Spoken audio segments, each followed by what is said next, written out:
कोई कहता है सर रात को पढ़ूं कि सुबह पढ़ूं उठ के वही पढ़ाई करनी कभी भी करना, कभी कभार रात को कर लो, कभी सुबह उठ के पढ़ लो। लेकिन बात यह है कि हम पढ़ रहे हैं कि नहीं पढ़ रहे हैं। यहां पे आके पंचायती कर रहे हैं क्या? यहां पे आके पुस्तक भंडार पे, लाइब्रेरी के अंदर या 4 रूम लिए और बीच में बैठ के आराम से अगर आप पंच बने हुए हैं तो आप मान के चलना कि आप अपनी असफलता की कहानी उस जगह बैठे बैठे लिख रहे हैं। ये कंपटीशन है, बड़ा निर्दयी है।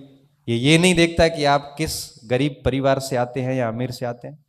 ये नहीं देखता कि आपके घर वालों ने कितने सेक्रीफाइस करके आपको यहां भेजा है। ये भी नहीं देखता कि आप पहले कितनी बार फेल हुए हैं और आपको नौकरी की सख्त आवश्यकता है।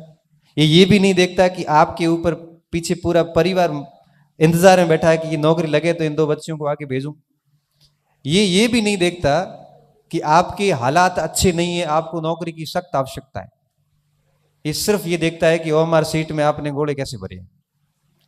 वो सीधी कंप्यूटर में ओएमआर सीट स्कैन होती है, सीधे नंबर आते हैं, किसी 120 में से 18 आते हैं, किसी 120 में से 112 आते हैं।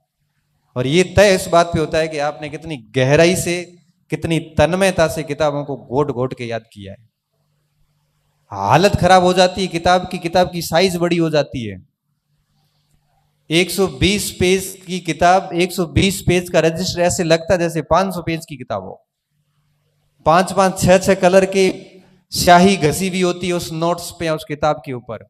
तब परीक्षा हॉल में जाते ही याद आता है कि ये बात पृष्ठ के किस भाग में लिखी हुई है। सीधा याद आता है कि दाएं तरफ ऊपर की तरफ मेरे लिखा हुआ है।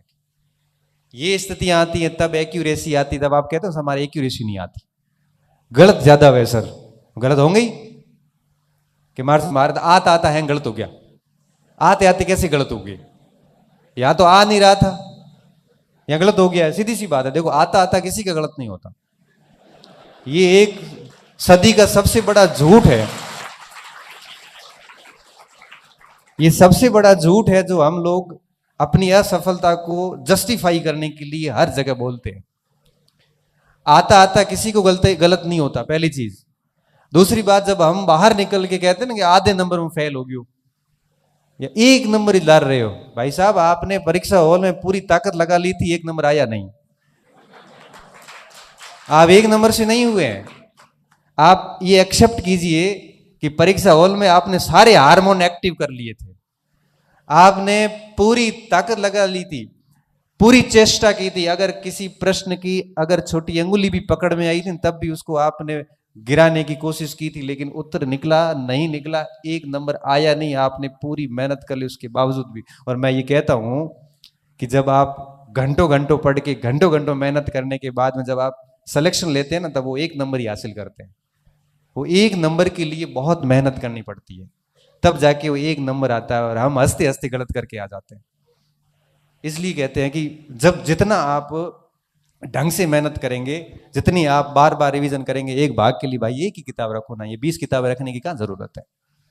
1 किताब तो कम से कम ठीक से याद करो। अपने घर पे लाइब्रेरी बना देते हैं और उस लाइब्रेरी में फिर कंफ्यूज होते हैं कि अब पढ़े क्या और छोड़े क्या इसमें।